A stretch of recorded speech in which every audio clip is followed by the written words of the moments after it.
Bienvenidos amigos, en esta ocasión vamos a platicar con nuestro amigo peruano, el ingeniero Luis Alberto Rojas Jordán, que nos acompaña en esta ocasión. Ahora no vamos a hablar del tema por el cual ustedes lo ubican muy bien, que es la actualidad de Perú, sino por otro tema muy interesante también y que domina también, igual que la actualidad de Perú, lo domina a la perfección, es parte de además de su profesión.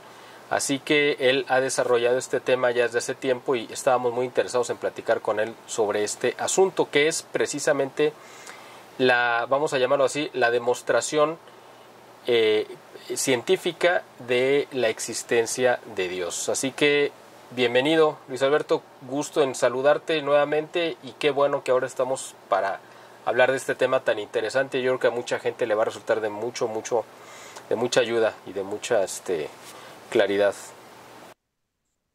Muchas gracias por la presentación, Miguel, y a todos los amigos también que están viendo y siguiendo el boletín de información e inteligencia estratégica. Gracias por esta oportunidad de poder compartir esta información.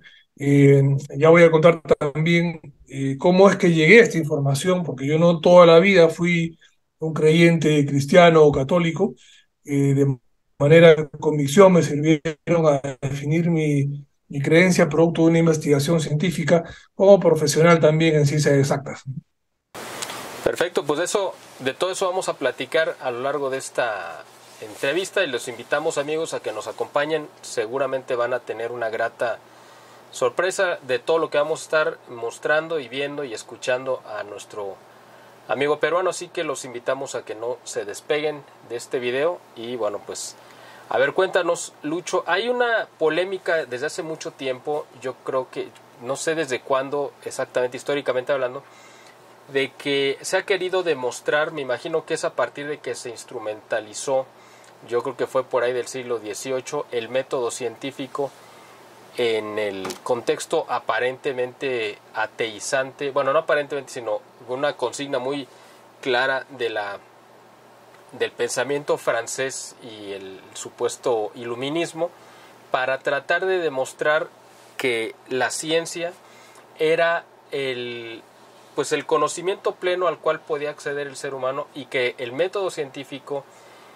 su finalidad era poder demostrar que Dios era una ficción, que Dios era una fantasía, que no tenía cabida en el mundo real, material, medible y pesable, ¿no? Básicamente yo creo que a eso se puede reducir, o eso era la finalidad del método científico que se desarrolló, aunque no viene de ahí, porque el método científico como tal es una creación de la Iglesia Católica, pero me refiero a estos que lo robaron el método científico y lo invirtieron, le cambiaron el sentido, porque desde siempre la Iglesia, su método de búsqueda de la verdad siempre ha ido precisamente de manera muy racional de tratar de llegar al conocimiento pleno de Dios en lo posible, porque esto además es algo que no podemos hacerlo, dado nuestra capacidad limitada, pero el mayor conocimiento y profundidad del conocimiento de Dios ha servido, la Iglesia Católica lo ha utilizado para llegar y ha desarrollado herramientas para llegar al conocimiento de la verdad. Entonces, este método científico que es tomado por esta gente es invertido su sentido y nos encontramos en esta dicotomía de la que vamos a hablar. Así que, ¿tú desde cuándo identificas que se quiere utilizar la ciencia y el método científico como para sacar a Dios de la ecuación, estimado Lucho? Bien, agradeciendo nuevamente el espacio. Yo noto que esto me parece que empieza con fuerza a raíz de las revoluciones masónicas, que en este caso se denominaron revoluciones independentistas, que empiezan a sacar a la Iglesia Católica de su labor educativa, ¿no? De su rol educador, ya que la Iglesia Católica, precisamente este tema que vamos a compartir sobre las pruebas de las evidencias científicas de la existencia de Dios y resurrección de Jesús, es el tercer tema que toco dentro de una exposición que vengo ya realizando sin fines de lucro desde hace un tiempo, en principalmente colegios creyentes y amigos que quieran escuchar, ¿no? Entonces, a los jóvenes, niños, aquellos que están empezando a descubrir el mundo, a ellos trato de enseñarles lo que en algún momento los sacerdotes me enseñaron a mí también, en parte, y que luego fui complementando con más argumentos producto de esta investigación, buscando a Dios y encontrándolo después, dándome cuenta que quienes me habían alejado de Dios no era la iglesia, sino un enemigo del cual ya hablaremos después. Yo veo que desde la Revolución Francesa, que promovía la igualdad, libertad, igualdad, sin embargo, era una revolución de aristócratas, en realidad, mucho capital judío, y destruir la cultura occidental como estamos viendo que la han destruido. Eh, no basta comer la arquitectura, basta comer cómo era la educación antes de estas independencias, para darnos cuenta que ellos lo están haciendo, si habían errores, ellos lo están haciendo mucho peor.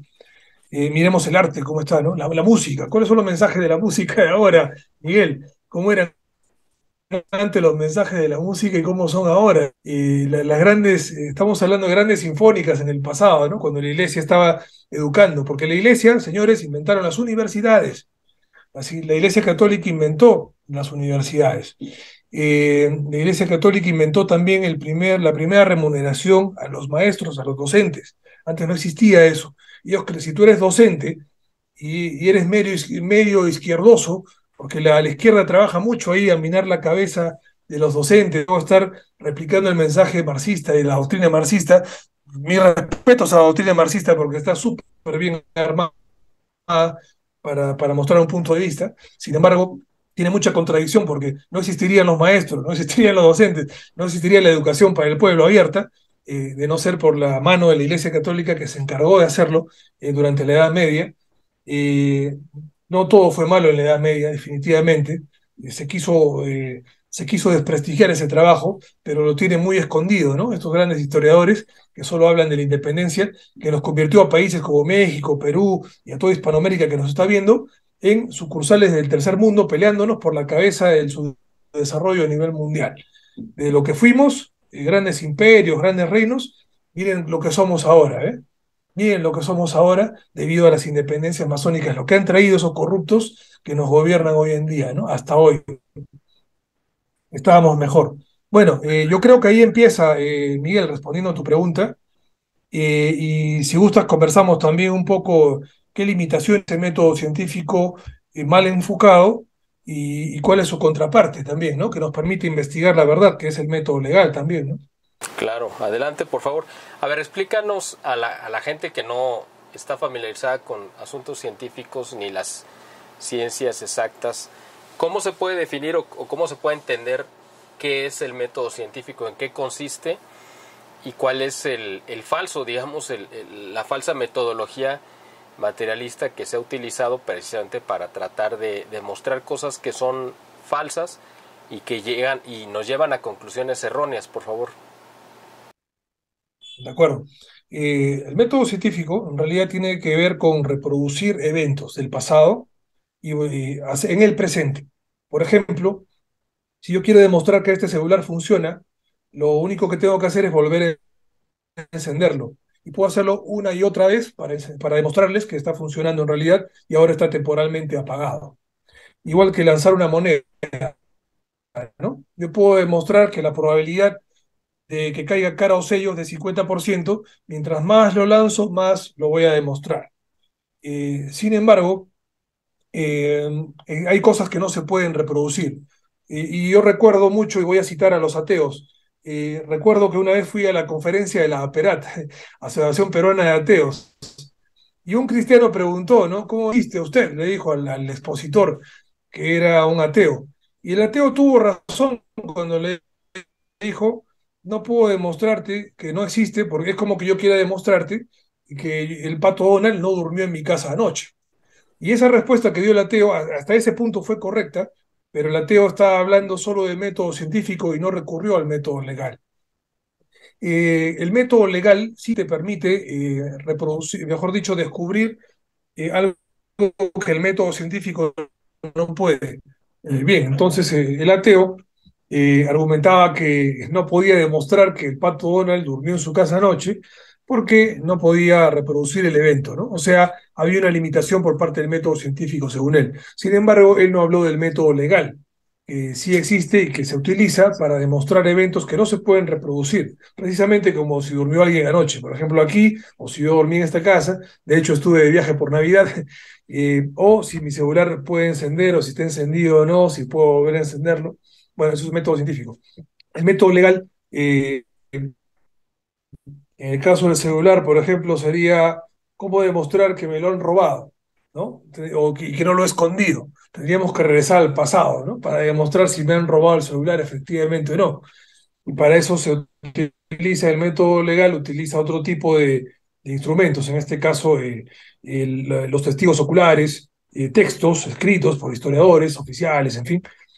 También utiliza, por ejemplo, el tema de imágenes, en caso de fotografías o en caso de videos, ya cuando la tecnología así lo permite en algunos momentos de la historia, ¿no? Entonces, me gustaría comentar que en esta exposición vamos a compartir estos argumentos y evidencias de la siguiente forma. En este caso contamos con, como es un tema de exposición, esto lo vengo enseñando también en colegios, principalmente en jóvenes, adolescentes, para que puedan acceder a esta información, a quienes están aprendiendo. Comparto con ellos 5 videos que vamos a, si me permites, Miguel, lo podemos Claro, compartir esta noche. El claro, primero claro, adelante. habla sobre el diseño inteligente. Bien, el primero utiliza el método científico porque para hablar de un creador podemos descubrir su existencia viendo la creación.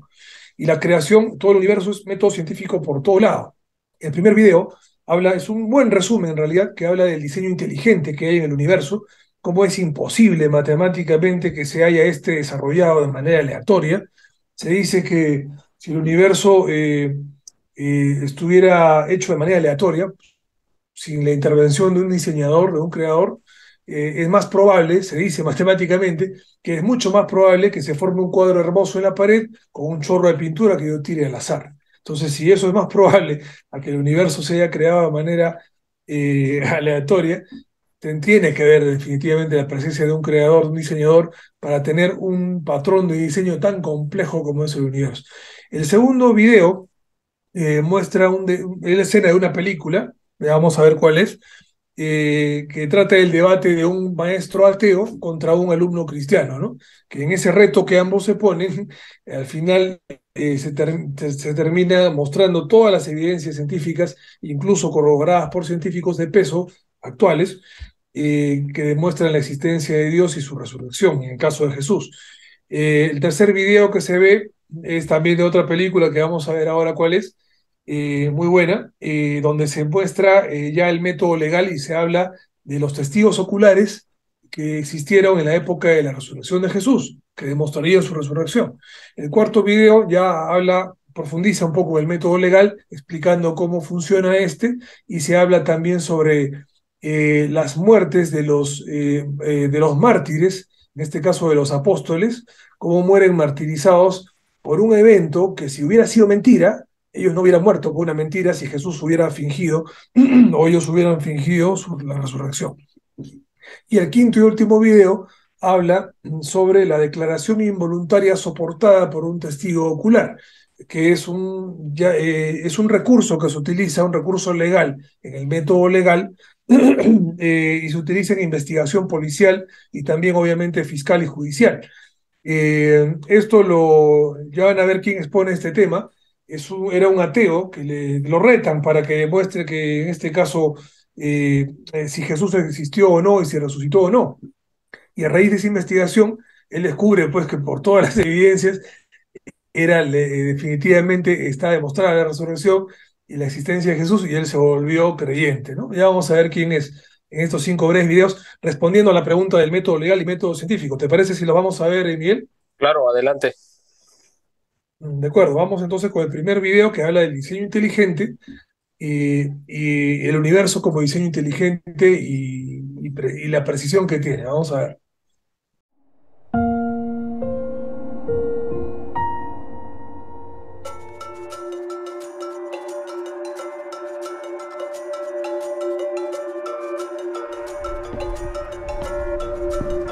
Se han planteado muchas hipótesis para explicar nuestros orígenes.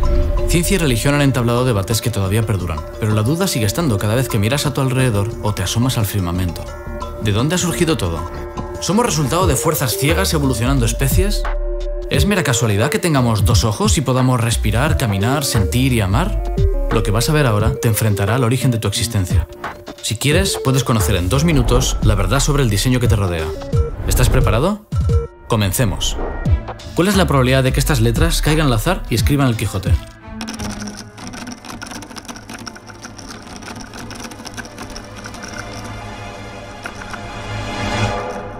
Poca, ¿verdad? Una obra así no surge por casualidad. En la naturaleza hay un orden simple, como cristales y copos de nieve, y otro orden de complejidad específica que transmite información. Una roca no implica inteligencia, pero una escultura sí, porque tiene un diseño, y siempre que hay codificación de información, hay una inteligencia detrás. ¿Qué pasa si aplicamos este razonamiento al mundo orgánico? El ADN es un código de información fascinante, el de un ser humano ocuparía miles de millones de kilómetros. Con solo 4 letras recoge instrucciones de ensamblaje de todos los seres vivos.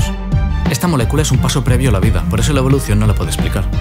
Es mucho más que juntar letras por azar. Piénsalo, ¿quién creó el idioma? ¿Y el origen de la vida? La mayoría dice que surgieron proteínas por azar que formaron células y luego evolucionaron. Así de fácil. Pero la probabilidad de formar una sola proteína es de 1 entre un quintillón. Si añadimos secuencias funcionales e isómeros levogiros imprescindibles para la vida, la probabilidad es aún menor. Pues la célula más simple tiene al menos 100 proteínas. No hagas cuentas, es como si un tornado se llevara un montón de chatarra y se formara un avión. En realidad la ciencia hoy acepta una teoría. Toda vida proviene de otra vida. Ningún experimento ha podido demostrar lo contrario. Ni lo hará. Hay un ajuste preciso en las constantes del universo. Fuerza nuclear débil y fuerte, electromagnética, gravitatoria, velocidad de la luz, una leve alteración y no habría vida. Todo responde a un diseño. La complejidad irreducible desafía la evolución porque hay mecanismos orgánicos que no se pueden formar paso a paso. Imagina que en un mundo de seres que no ven, por una mutación uno lograra ver. Según la evolución podría sobrevivir como el más apto. Pero para ver haría falta pupila, retina, iris, córnea, cristalino, nervio óptico y estructuras cerebrales para decodificar los impulsos. Por sencillo que sea el órgano que elijas, o está completo o no funciona, por tanto no hay selección natural. Darwin escribió, si se pudiese demostrar que existe un órgano complejo que no pudo haber sido formado por modificaciones pequeñas, numerosas y sucesivas, mi teoría se destruiría por completo. Pues ya ha ocurrido. Cada vez hay más proyectos de ingeniería que copian al mundo natural porque tienen los mejores diseños. Algunos lo atribuyen a la sabia naturaleza. Es una curiosa forma de llamar al creador. No se trata de convencer a nadie, sino de aceptar que todo lo que nos rodea escapa con mucho a los límites del azar. Hay mucho más que una apariencia de diseño. Son evidencias aplastantes. Y es que una mutación puede explicar la variación del tamaño del pico de un pájaro, pero no puede explicarte a ti. Depende de ti creer o no creer. Mientras tanto, desde la menor partícula subatómica hasta la mayor galaxia del universo, seguirán hablándote de un creador. Te dejo a ti encontrar su nombre.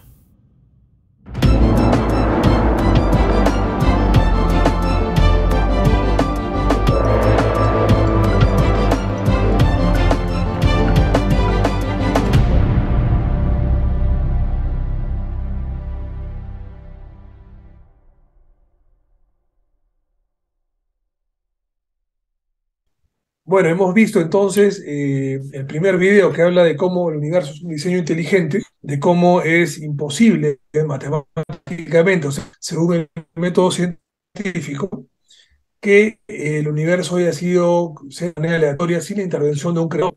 O no queremos inducirte a que tengas una creencia específica en esta primera etapa de exposición. Quiero comentar que un sacerdote jesuita astrofísico, que falleció hace muy poco tiempo, se especializó en esta investigación, búsquelo en internet, es el padre Carreira. El padre Carreira, sacerdote jesuita astrofísico, se especializó en esta investigación. Él tiene conferencias de horas hablando solo de este tema, que hemos visto nosotros en un resumen muy, muy interesante ahora, Miguel y amigos que están viendo.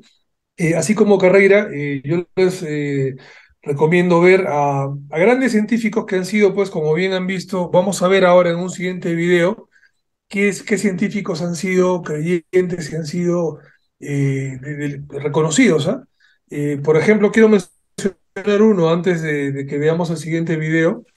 Georges Lemaitre, él es un sacerdote físico, astrónomo belga, sacerdote católico, propuso en realidad, ojo, la teoría de la expansión del universo y la teoría del Big Bang. Fue el padre de la teoría del Big Bang, porque él sienta las bases, ¿no?, sobre el origen del universo.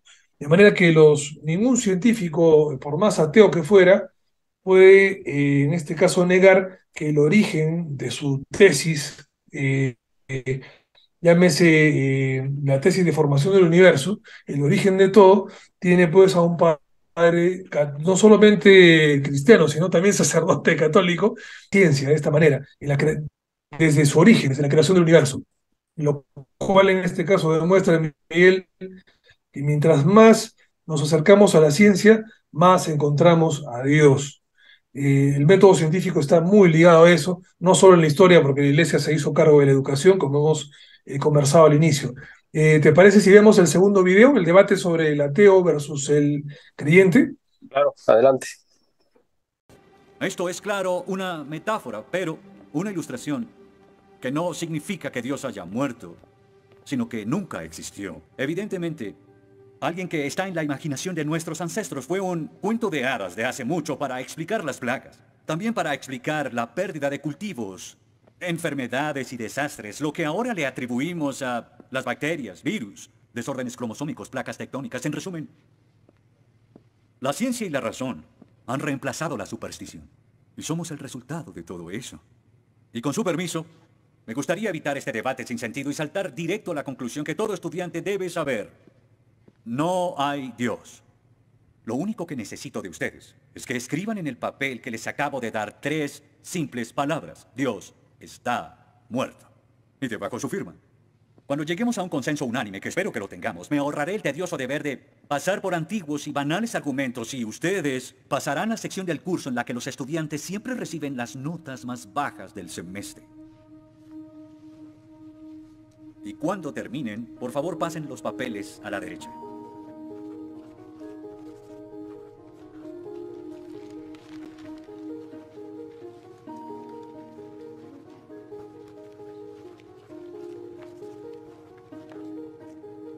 Gracias.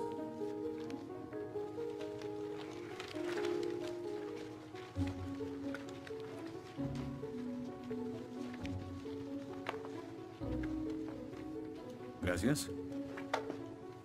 Oh, una D minúscula. Esto debería tener crédito extra. Gracias.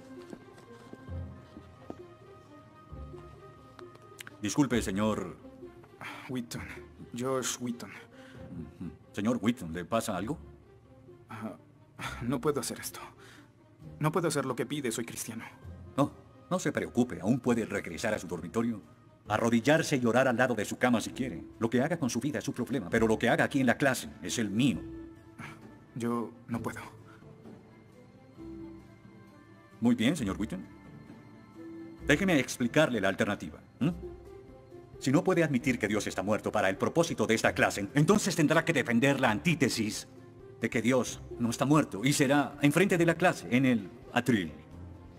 Y si falla, que de hecho lo hará, perderá esta sección que equivale al 30% de la nota final de este curso. ¿Lo acepta? ¿Quién decide si gano o pierdo la discusión? Pues yo lo haré, es mi clase, yo dirijo, la evaluación es mi privilegio. Con todo respeto, pero no creo que sea objetivo. ¿Y qué es lo que propone? Bien... ¿y qué tal ellos? Bien, es interesante, pero ¿por qué darles el poder a ellos? Ya los convenció, lo que debo hacer es desconvencerlos, para que admitan su error.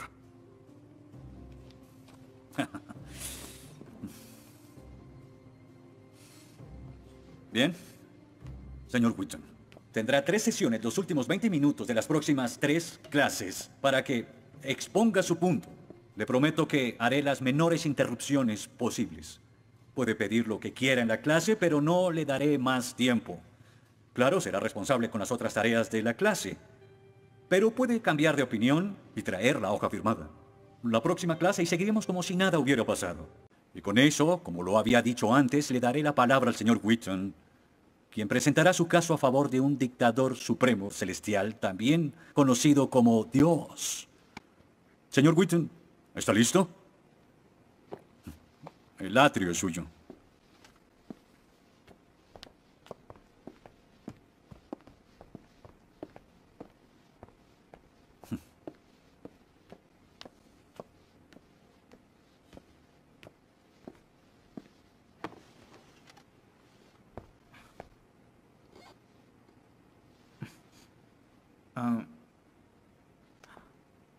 Los ateos dicen que nadie puede probar la existencia de Dios, y tienen razón. Pero yo digo que nadie puede refutar que Dios existe.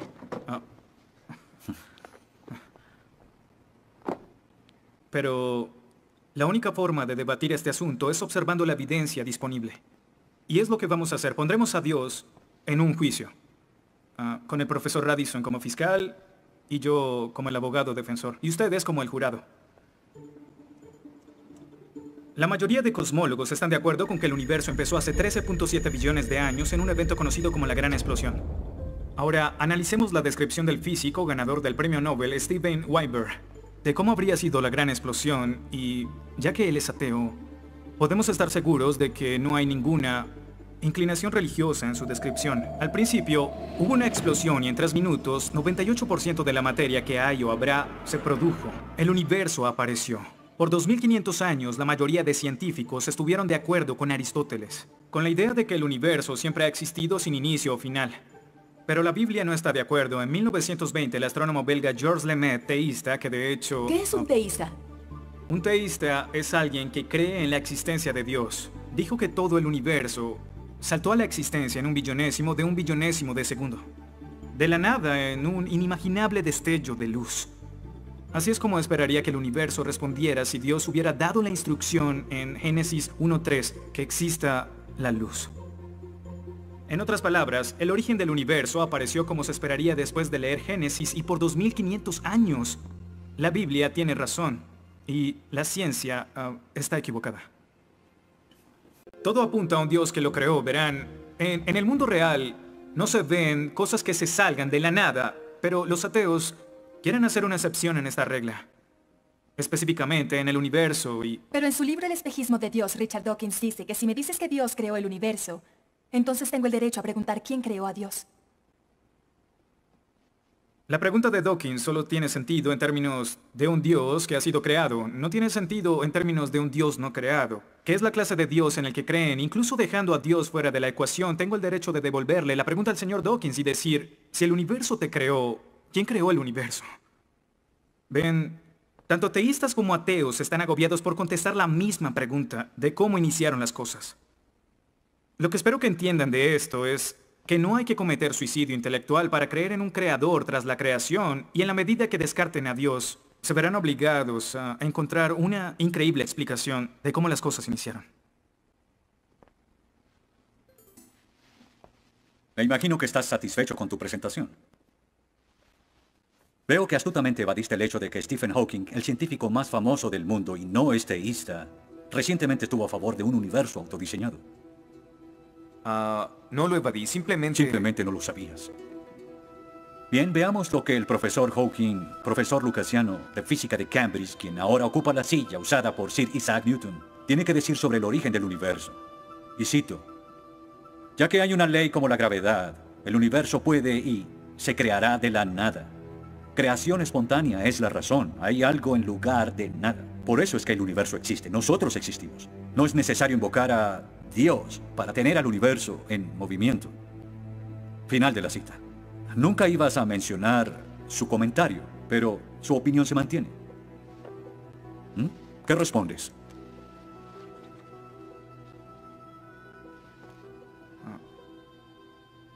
No sé. ¿No sabes? Pinché el globo de todo tu argumento con un solo alfiler y... ¿tú no lo sabes? Oh. Señor, me gustaría decirle que tengo la respuesta perfecta, pero no quebranta mi fe. Oh, ok. Así que el más grande cerebro científico de toda la historia dice que Dios no es necesario, pero un estudiante de primer semestre dice, oh, sí lo es. Wow, ¿sabes? Va a ser una decisión muy difícil. Pues estaré pendiente la próxima semana. Se acabó la clase. Gracias a una ley como la gravedad, el universo puede y se creará de la nada. Y para ser honesto, no sabía cómo refutarlo. Después de todo, es cierto que Hawking es un genio. Pero el profesor John Lennox, quien enseña matemáticas y filosofía, ha demostrado que no hay ni uno, ni dos, sino 3 errores de lógica en esa simple frase y se reduce a un razonamiento circular. Hawking básicamente está diciendo que el universo existe porque necesitaba existir, y como el universo necesitaba existir, se creó a sí mismo. Es como si les dijera que la carne enlatada es la mejor que haya existido porque en toda la historia no hay comida que sea mejor. Quizá me vean extraño y les digo que nunca he probado nada más. Y tienen razón, lo estoy ratificando. Pero cuando Hawking afirma que el universo se creó a sí mismo porque así debía ser, y luego dice que tiene una explicación de cómo y por qué fue creado, no reconocemos que está haciendo lo mismo. Pero así es. Continuando con Lennox, sandeces se quedan en sandeces, aunque sean dichas por un famoso científico.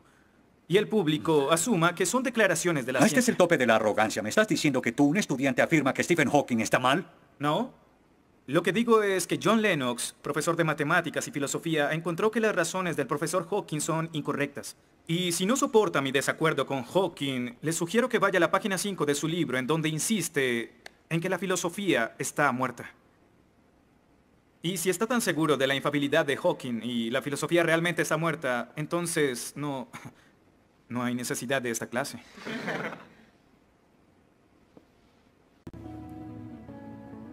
Damas y caballeros del jurado, desde hace 150 años los darwinistas han dicho que Dios es innecesario para explicar la existencia del hombre y que la evolución reemplaza a Dios. Pero la evolución solo nos dice lo que sucede una vez que se tiene vida.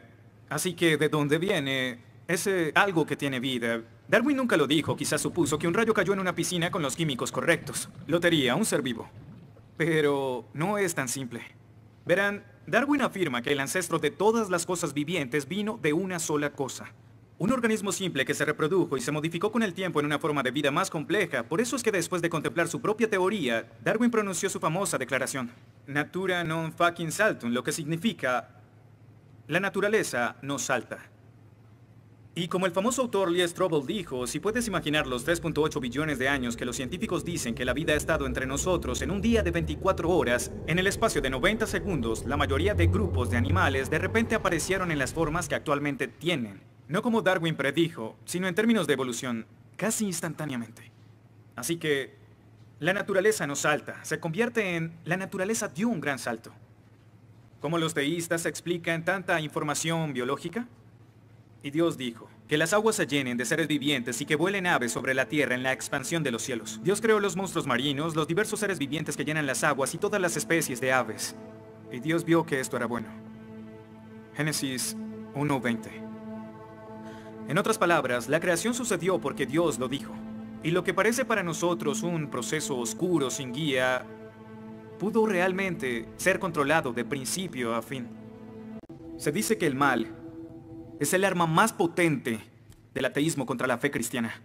Después de todo, la existencia del mal nos lleva a una pregunta. ¿Y si Dios es tan bueno y tan poderoso, por qué permite que el mal exista? La respuesta a esto es muy simple. Libre albedrío. Dios permite que el mal exista por el libre albedrío. Desde el punto de vista cristiano, Dios tolera el mal en este mundo por un tiempo, para que un día todos los que eligieron amarlo estén con Él en el cielo, apartados del mal, pero con el libre albedrío intacto. En otras palabras, la intención de Dios con el mal es destruirlo un día. Oh, qué conveniente. Un día me desharé de todo el mal del mundo, pero hasta ese momento tendrán que lidiar con las guerras, holocaustos, tsunamis, pobreza, hambruna y sida. Que se diviertan. Luego nos enseñará sobre el absolutismo moral. ¿Pero por qué no? El profesor Radisson, quien claramente es ateo, no cree en absolutismo moral, pero en su programa dice que planea hacernos un examen en la última semana. Apuesto a que si consigo una A en el examen haciendo trampa, inmediatamente empezará a sonar como un cristiano, insistiendo que está mal hacerlo. ¿Y qué base tendría él? Si el propósito de mis acciones es lograr el éxito, entonces, ¿por qué no podría hacerlo? Para los cristianos, el punto de la moralidad, lo que constituye lo bueno y lo malo, es una línea directa que nos conduce hacia Dios. Oh, ¿estás diciendo que necesitamos a Dios para ser morales? ¿Que una moral atea no es posible? No, pero sin Dios no hay una razón para ser moral. No habría un estándar para el comportamiento moral. Para los cristianos, mentir, robar, hacer trampa en un examen para lograr una calificación que no merezco está prohibido. Pero si Dios no existiera, según Dostoyevsky, este es el punto. Ahora, si Dios no existe, entonces todo es permitido. Y no solo es permitido, sino sin sentido. Si el profesor Radisson tiene razón, entonces nuestra lucha, nuestro debate, lo que decidamos aquí no tiene sentido. Nuestras vidas, nuestras muertes no serán diferentes a las de un pez dorado. No, qué ridiculez. Después de toda tu charla, ¿quieres decir que solo hay una opción? Creer o no creer. Así es. Eso es todo. De eso se trata todo. La diferencia entre su posición y la mía es que usted les quitó su elección. Les exigió que eligieran la casilla marcada con no creo. Sí, porque quiero liberarlos. Porque la religión es como un virus mental que los padres han heredado a sus hijos. Y el cristianismo es el peor de todos. Lentamente se mete en tu vida cuando estás débil, enfermo o indefenso. ¿La religión es una enfermedad? Sí. Sí, infecta todo. Es la enemiga de la razón. ¿Razón? Profesor, usted dejó la razón hace mucho tiempo. Lo que nos está enseñando aquí no es filosofía, ni siquiera es ateísmo. Lo que nos está enseñando aquí es antiteísmo. No es suficiente. Necesita que todos no creamos como usted. ¿Por qué no admites la verdad? ¿Quieres enredarlos en tu primitiva superstición? Lo que quiero es que tomen su propia decisión. Eso es lo que Dios quiere. No sabes cuánto voy a disfrutar reprobándote. Pero ¿a quién realmente quiere reprobar, profesor? ¿A mí? ¿O a Dios?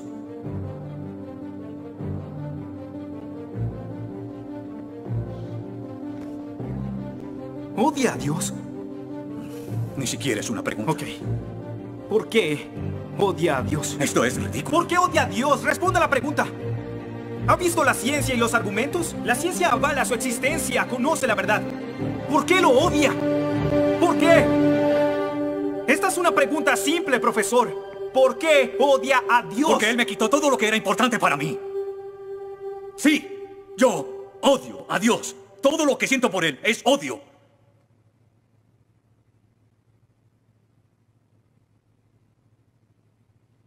¿Cómo puede odiar a Dios si no existe?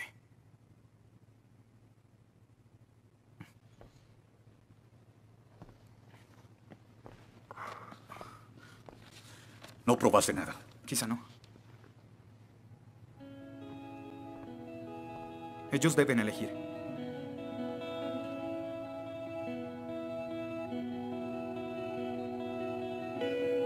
¿Está Dios muerto?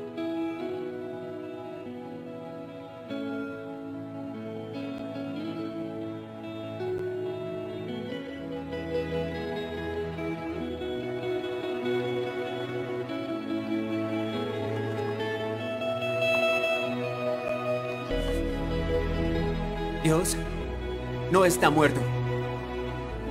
Dios no está muerto. Dios no está muerto. Dios no está muerto. Dios no está muerto. Dios no está muerto. Dios no está muerto. Dios no está muerto. Dios no está muerto.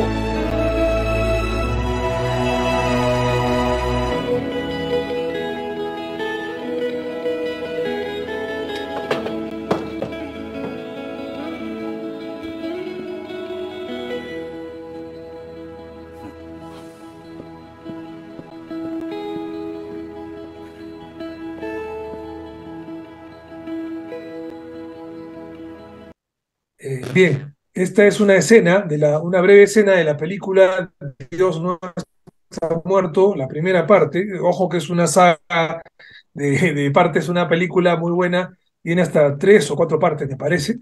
Dios no está muerto. En la primera parte, todo gira en torno a un alumno que llega a la clase de filosofía y se encuentra con un docente, ¿no? Para más o menos vamos a hacer una sinopsis, ¿no? Un docente que era ateo y les dice, bueno, vamos a saltar el curso de religión, todos ustedes me firman una hoja que diga Dios no está muerto. Y el único creyente de la clase, un cristiano, que no puedo firmar eso. Y bueno, por este alumno vamos a tener que llevar religión, dice. Y la gente empieza pues a loquearse, ¿no? Entonces, tengo derecho yo a demostrarlo entonces, le dije, ¿no? El alumno, ¿no? Y propone un debate. Y se arma un debate entre ambos, donde cada uno expone sus argumentos de por qué Dios existe o por qué existe. Y ahí ocurren cosas muy interesantes porque el mismo alumno se obliga a estudiar e investigar y cuando lleva sus argumentos, él mismo también se da cuenta de todo lo que había y los alumnos que actúan como una especie de tribunal empiezan también a darse cuenta, curiosamente, quién tenía razón. Bueno, hemos visto entonces en este interesante debate, en esta película genial, vale precisar que es una película de otra denominación cristiana, no es una producción católica, sin embargo, me le hicieron llegar unos amigos sacerdotes católicos porque tiene muy buenas cosas y es importante rescatarlo. Claro. Compartimos muchas cosas buenas con los amigos cristianos de otras denominaciones, entre ellas esta película genial, ¿no? Vale decir que la segunda parte habla, ya otra trama donde actúa la actriz de Sabrina, la bruja adolescente. No sé si se Ah, sí, acuerdan de esa sí, sí, serie. sí, sí, claro. Bueno, la segunda parte la interpreta ella como una profesora a la que un alumno y se arma un juicio donde intentan botarla del colegio. Algo que está pasando allá en Europa, lamentablemente, y esa película es muy buena y vamos a ver una escena de ella después, de esta después. Sin embargo, quiero brevemente hablar algo muy interesante de este segundo video que hemos visto de Dios no está muerto uno, donde se mencionan algunos científicos, ¿no? Y quiero mencionar, acá hay un artículo del gobierno de Canarias.org, busquen esa página de España, donde se muestra 100 eminentes científicos cristianos que cambiaron el mundo. De hecho, hay otra página que muestra a más de 700 creyentes cristianos de distintas denominaciones que hablan o demuestran, en este caso, científicos, perdón, creyentes. Sin embargo, vamos a citar esta página que solo habla de 100. No voy a mencionar los 100 porque no nos alcanza el tiempo. Claro. Les he dado la web para que puedan revisarlo, gobiernodecanarias.org. Y tenemos, por ejemplo, a Erwin Schrödinger, perdónenme la pronunciación de los apellidos extranjeros, pero si lo googlean van a encontrarlo.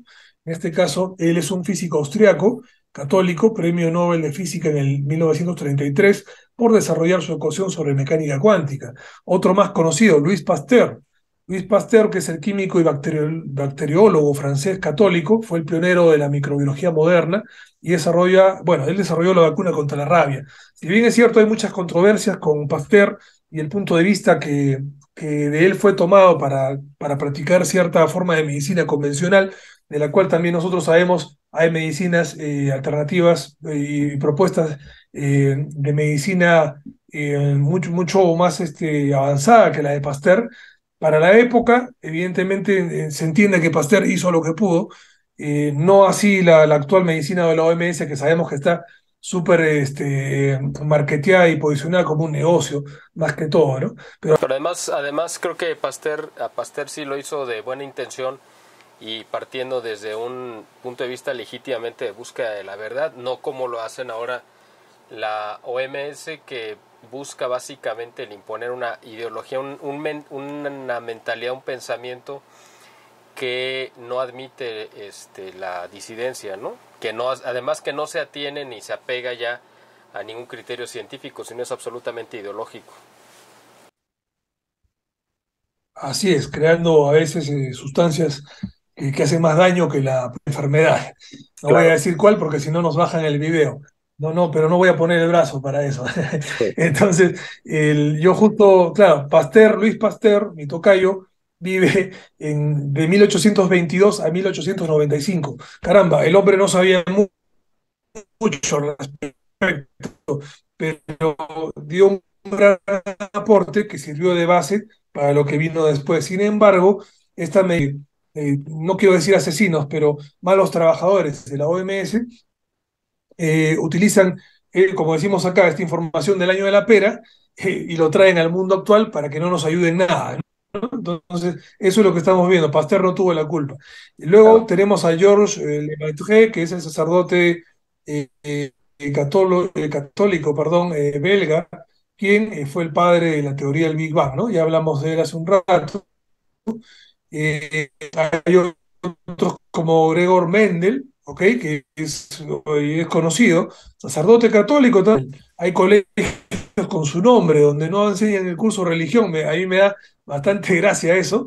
Y colegios que utilizan, se llaman Mendel, se llaman Pasteur incluso, ¿no? Pero en realidad son hombres que fueron católicos, ¿no? Y es actualmente el padre de la genética moderna, perdón, de la genética y formuló las leyes de Mendel, ¿no? Las conocidas leyes de Mendel sobre la transmisión de la herencia genética. Nikola Tesla actual de la energía eléctrica por corriente alterna. Y ojo, Nikola Tesla también enfrentó al poder judío sionista de la época que capitalizaba el tema energético y nos mantuvo hasta ahora en una época de oscurantismo científico. ¿Por qué? Porque Tesla, por ejemplo, desarrolló la torre de Wardenclyffe en Wardenclyffe, Estados Unidos, financiada por los Morgan. Los Morgan eran, hasta ahora, son un grupo de banqueros judíos sionistas, Rockefeller en ese tiempo, hasta ahora, ¿no? Y como de buena onda, Nikola Tesla buscó su financiamiento para hacer posible, porque él era un hombre de clase media, esa torre Wardenclyffe, quiero mencionar brevemente esto, mediante la cual él proponía que sí podía transmitir energía eléctrica inalámbrica para que no sintonices una radio, simplemente, sino algo más allá, para que tú sintonices desde tu auto la frecuencia de la torre Wardenclyffe y puedas... definitivamente eso no le convenía a los Rockefeller, judíos sionistas petroleros, y hablaron con los Morgan, ¿no? Y les dijeron, oye, estás financiando a este que nos va a bajar el negocio. Le quitaron el financiamiento a Nikola Tesla de la Torre Wardenclyffe, Miguel, ahora, Nikola, bueno, hasta que murió, Nikola Tesla murió en pobreza. Nunca se pudo desarrollar esto hasta hoy. Mira, cuántos años tuvieron que pasar para que llegue el Wi-Fi a misiones como esta, y todavía no tenemos vehículos totalmente eléctricos a bajo costo, como él lo propuso en su tiempo. Recién están saliendo ahora autos eléctricos, por ejemplo, la industria Tesla, que se ha tomado su nombre, que en realidad no es de Tesla, se han tomado su nombre para comercializar autos eléctricos. Ahí nuestro Bill Gates 2.0 de la criptoestafa, que es nuestro amigo, recuérdame el Elon nombre, Musk. Elon Musk, Elon ¿no? Musk, sí. Yo digo criptoestafa, Elon Musk, correcto. Yo no digo criptoestafa porque las criptos hagan una estafa, no, son muy reales eso que están preparando, un evento económico, un crack económico terrible para el mal uso del blockchain futuro, no como lo que es una forma segura de guardar dinero, sino lo quieren usar como un mecanismo de control después, ¿no? Pero bueno, sin ánimo de salir de tema, Nikola Tesla también fue un creyente cristiano ortodoxo científico. Entre otros, como Alexander Fleming, hay escuelas con su nombre incluso que son anticristiánico católico, premio Nobel de Medicina en el 45 por descubrir la penicilina. Tenemos a Marconi, quien fue un ingeniero eléctrico italiano, católico, fue uno de los grandes impulsores de la radiotransmisión a larga distancia. Quiero mencionar algo breve. Nikola Tesla inventó, a él se le atribuyó después, se descubrió, al comienzo se le atribuyó el invento de la radio a Marconi, pero como ambos eran cristianos, tanto Marconi y Tesla, y eran buenos cristianos, Tesla siempre dijo, no importa que Max Planck, físico y matemático alemán, protestante, pero cristiano, ojo, premio Nobel de Física en 1918 por la creación de la mecánica cuántica. Otro que he conocido, a ver, porque tenemos un montón de apellidos acá, y cada vez en las currículas se enseña menos de ciencia a fondo, como estamos viendo. Esta lista son solo de 100, pero tenemos más todavía, ¿no? Tenemos muchos más. No sé si recuerdan a Max Born, se escribe Born, físico y matemático Químico. alemán, protestante, en este caso cristiano. Sí, el premio Nobel de Física en 1954 por sus trabajos en mecánica cuántica.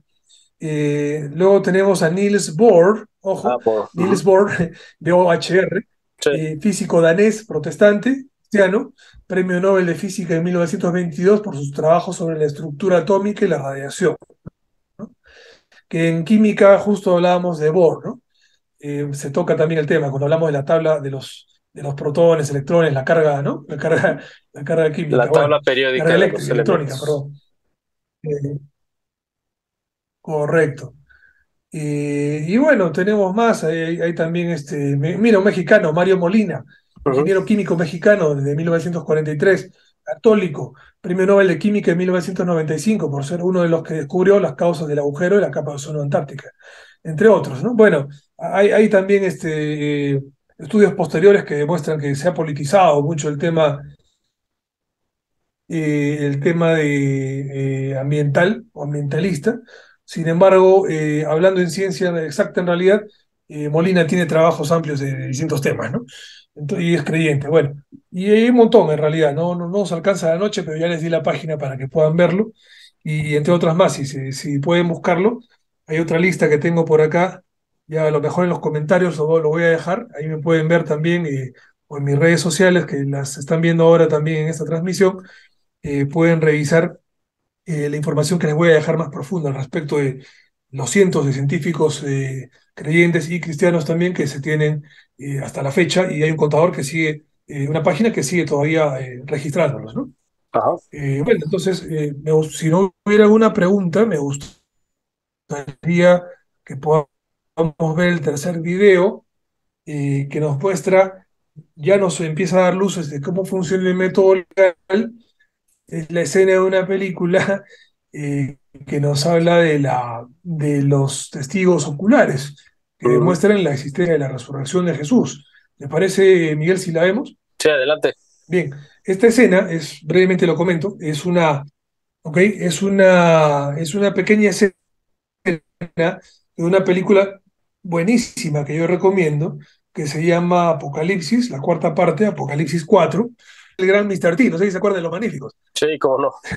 Bien, bueno, Mr. T hace en esa película de uno de los creyentes en tiempos de persecución, Apocalipsis 4, la cuarta parte de la saga de Apocalipsis, habla sobre el fin del mundo, en realidad, bueno, no el fin del mundo, el fin de los tiempos, lo que está profetizado en Apocalipsis, y la cuarta parte ya habla de la época de la persecución cruda y dura, donde los cristianos están siendo perseguidos y siendo detenidos y procesados como criminales retrógradas. Y en Apocalipsis 4, la gente libre, la gente de libre pensamiento, porta una marca en la mano derecha o en una de las manos que tiene un triángulo con un ojo en el centro. Esa película es muy explícita, definitivamente a la masonería no le ha gustado ver su simbología acá, porque todos los traidores, cobardes, mequetrefes, tenían ese símbolo como lo tienen ellos ahora, ¿no? En la película.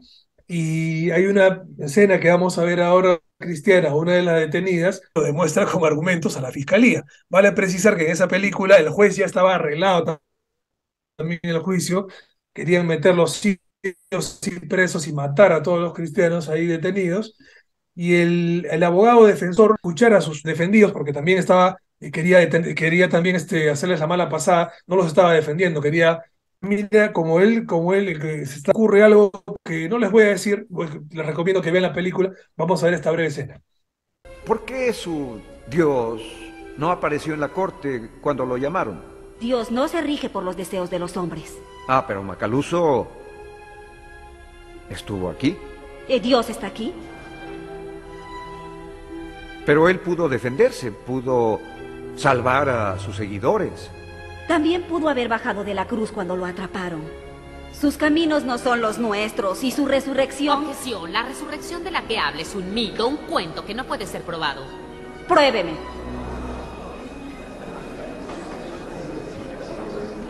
Señoría, la resurrección es el centro de la fe cristiana. Si nunca pasó, entonces su creencia entera se derrumbaría. Continúe.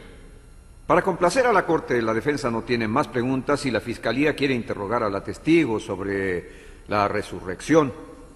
¿Qué dice la fiscalía? Con gusto, señoría.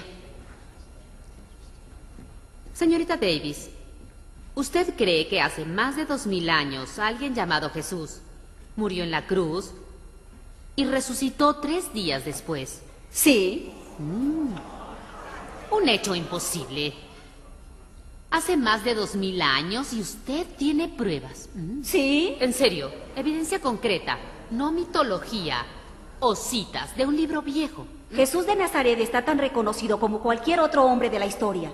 Si ha decidido negar su existencia, entonces tendrá que negar la existencia de Aristóteles y César y muchas otras figuras históricas. No estoy cuestionando si Jesús fue un hombre real.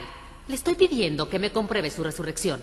¿Cuántos testigos oculares necesita para convencerse, señorita Thorne? 1, señora Davis. ¿Qué le parecen 500? 500 hechos documentados de personas que lo vieron vivo después de que lo crucificaron. Cuando alguien a quien queremos muere, creemos verlo en todas partes. ¿500 personas respetables? Personas que en ese tiempo pudieron ser cuestionadas y perseguidas por decir esas cosas. ¿Personas respetables? Yo escuché la historia y los apóstoles eran pecadores o recaudadores y alcohólicos, no pilares de la sociedad. Sí, un grupo de hombres que huyeron y negaron a Jesús cuando lo arrestaron, cuando honestamente creían que Jesús era el Mesías. Hombres débiles para basar su argumento, ¿no lo cree? 3 días después de que lo crucificaron, estos mismos hombres predicaron el evangelio que habían negado. Fueron arrestados, torturados y asesinados por su fe. Si Cristo no se levantó, no hubiéramos escuchado más acerca de esos hombres. Historia antigua. Historia antigua, señoras y señores, es lo que los creyentes eligieron creer en un libro viejo. Cuentos de hadas. ¿Qué me dice de datos modernos? Datos modernos para una corte moderna. ¿Sabe quién es Simon Greenleaf? Sí, claro que sí. Es el fundador de la Escuela de Graduados en Leyes de Harvard y una de las grandes autoridades en evidencia. Así es. Y le pidieron que pusiera a Jesús y su resurrección a prueba. Estudió todos los testimonios, revisó todos los hechos, desechó todo lo que era inadmisible y concluyó que basado en la evidencia, la resurrección era tan real como cualquier evento que pueda encontrar en la historia. Objeción, yo... ¿A qué objeta? Es su interrogatorio.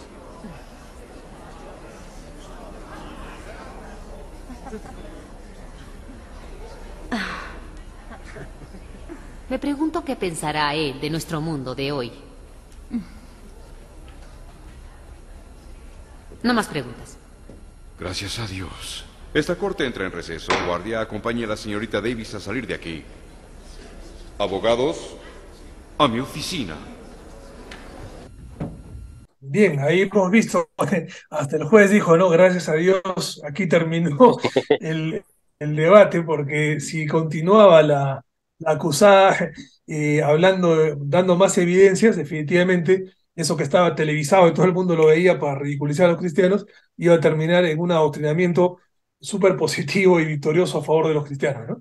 Efectivamente, hubieron más de 500 testigos oculares, Miguel y amigos, de la resurrección de Jesús. Estos argumentos que sueltan los actores son reales, los pueden ustedes investigar en la historia oficial. Me parece que se está preparando una segunda parte de la Pasión de Cristo que tendría que ver con este tema de la resurrección. La resurrección, Me parece así que están preparándola, correcto, y producción de Mel Gibson, muy odiado por Hollywood y el capital sionista que evidentemente no quiere cristianizar al mundo, sino meterlo de cabeza. De cada vez sacan películas más destructivas, culturalmente hablando, y espiritualmente también. Y en este caso, la resurrección fue vista efectivamente, no solo que custodiaron, en este caso la tumba de Jesús, eran soldados romanos que no creían y que terminaron creyendo, ¿no? Así es. Fue visto también por otros gentiles, que era gente de otros pueblos, ¿no? Samaritanos, en fin, gente de otros lugares, los gentiles, también vieron a Jesús resucitado, me parece que 40 días, ¿no? Sí. Fueron varios días que Jesús estuvo resucitado en la tierra, hasta que luego asciende al cielo, en este caso, ¿no? La resurrección fue vista por más de 500 testigos oculares, solo 500, sí, solo 500, insuficiente. ¿Sabes por qué, Miguel? Porque esa cantidad de testigos requiere toda la historia antigua.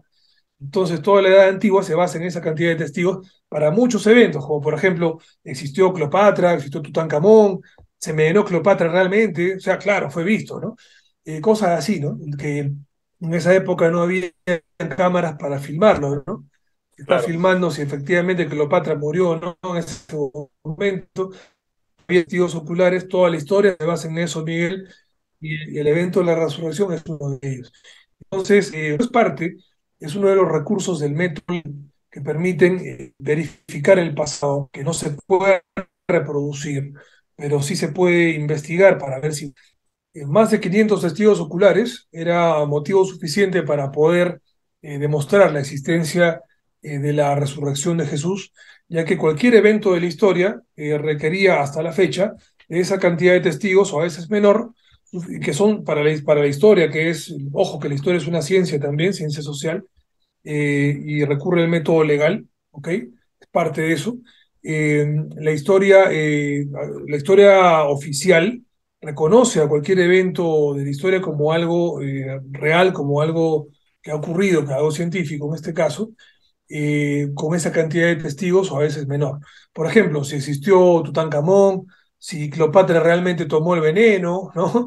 No habían cámaras en ese tiempo, no habían videos, no había, pero sí había, en este caso, testigos oculares, y es suficiente para la historia que la cantidad de testigos oculares de 400 o 500 para demostrar que es real algo, ¿no? Entonces... No, pero además en ese tipo de acontecimientos, pues obviamente los vio mucho menos gente, porque no había acceso, por ejemplo, al faraón o a los gobernantes, no, la gente del común no tenía acceso, y además no había forma de transmitir, esa gente no podía transmitirlo a otros, lo que habían visto, porque no lo habían visto, a diferencia de lo que pasó con Jesús, que la gente sí lo vio en las calles, y además era gente que lo había conocido y que fue testigo de que lo mataron y después lo volvieron a ver vivo, es decir, les tocó ver ese proceso. No es lo mismo decir, bueno, yo lo vi caminando, pero yo nunca lo había visto. Haz de cuenta, como el caso de San Pablo, que se le apareció, pero San Pablo sabía que existió un Cristo, a lo mejor no lo conoció, pero escuchó de él y por eso se convirtió en un perseguidor. Había gente que le tocó verlo, lo siguieran o no lo siguieran, pero les tocó verlo predicando, saber de él, saber sus milagros. Les tocó saber que lo habían matado y después verlo otra vez, pues evidentemente era un impacto y un shock, ¿no? Porque eso era algo que no se había visto. A ninguno de estos personajes de la historia de esa época, contemporáneos a Jesús, les tocó verlos después de muertos, a ninguno, caminando, comiendo y conviviendo, ¿no? Ni a Cleopatra, ni a Nerón, ni a ninguno de los que hayan sido... Pero además, repito, la gente del común no tenía acceso a verlos físicamente, era muy poca la gente que tenía acceso para verlos, ¿no? Claro, de hecho Jesús era un personaje popular, muy popular, que no discriminaba a nadie, ¿no? Claro. Jesús no solamente era del pueblo, sino también estaba con aquellos, con los más marginados, incluso con los más señalados, ¿no? Por ejemplo, él se acerca a María Magdalena, ¿no? En este caso que era una prostituta odiada en ese tiempo, y la convierte, ¿no? Entonces, él se acercaba a los cobradores de impuestos, a los usureros, se acercó a los judíos para que lo escuchen, para que puedan cambiar, y algunos de ellos lo escucharon, lo siguieron, ¿no? Y muchos gentiles, de hecho la mayoría de gentiles fueron los que escucharon, ¿no? De ahí viene el dicho, no es profeta en su tierra, porque hasta ahora lamentablemente los judíos no lo siguen, ¿no? No todos, en este caso hay conversos también.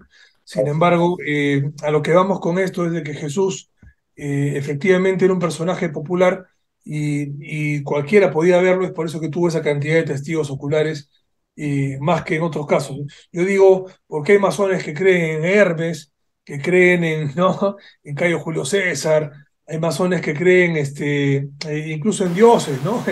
No, hasta en Salomón, por ejemplo, para ellos es un personaje importantísimo, Salomón, por ser también pues un personaje muy polémico, ¿no? Pero ninguno de ellos los vieron después de muertos, ¿no? Así es, correcto, ¿no? Pero todavía no terminan de creer totalmente en lo que Jesús dice, ¿no? Y como bien nos comentó un ex masón, el gran Alberto Bárcena, ex masón de alto grado, le contaba que en el grado 29 estos judíos pisotean la cruz, ¿no? Pero espero que este tipo de información ayude, los masones, perdón, pisotean la cruz. Espero que este tipo de información que estamos compartiendo permita evitar este tipo de errores. Por quien les habla, yo no he sido cristiano toda mi vida. Yo he estudiado en un colegio católico, vengo de una familia católica. Llegado a un punto en mi adolescencia, terminando el colegio, tomé la radical decisión de creer de que la iglesia, por sus defectos o imperfecciones, de hecho la iglesia está constituida por seres humanos como cualquiera de nosotros, que por ser imperfecta no tenía la verdad. Y yo busqué a Dios, que quería encontrar a Dios, me fui a otras agrupaciones, me fui a sectas, me he metido en New Age, que a nosotros para nosotros lo llaman New Age, pero en realidad para la élite tiene otro nombre. Eso es la doctrina teosófica, la enseñan en el New Age, pero la enseñan en los altos grados de la masonería con más precisión, porque quien estudia la doctrina teosófica, y lo voy a revelar ahora, yo he pasado por eso, cuando descubrí esto me fui corriendo de ahí. La doctrina teosófica tiene, Elena Blavatsky, que es la que crea esto, la doctrina teosófica, hay un libro de ella que se llama Isis sin velo, y en ese libro se sientan las bases del culto a Lucifer. Les aseguro que en todas las agrupaciones New Age, Gnosis, lo que fuera de este corte shambálico, que están siempre lideradas y guiadas por masones, siempre, les aseguro que les van a decir que lean a Elena Blavatsky. Y les van a decir que lean a Blavatsky. Yo he estado ahí y los que hayan pasado por New Age se van a acordar que siempre les van a pedir que lean a Blavatsky. Y Blavatsky en uno de sus libros, acuérdense, Isis sin velo. Ojalá todos quisiéramos leer para darnos cuenta rápido, ¿no? La mayoría no lee, pero lean el libro Isis sin velo, van a ver que ella sienta las bases del culto a Lucifer.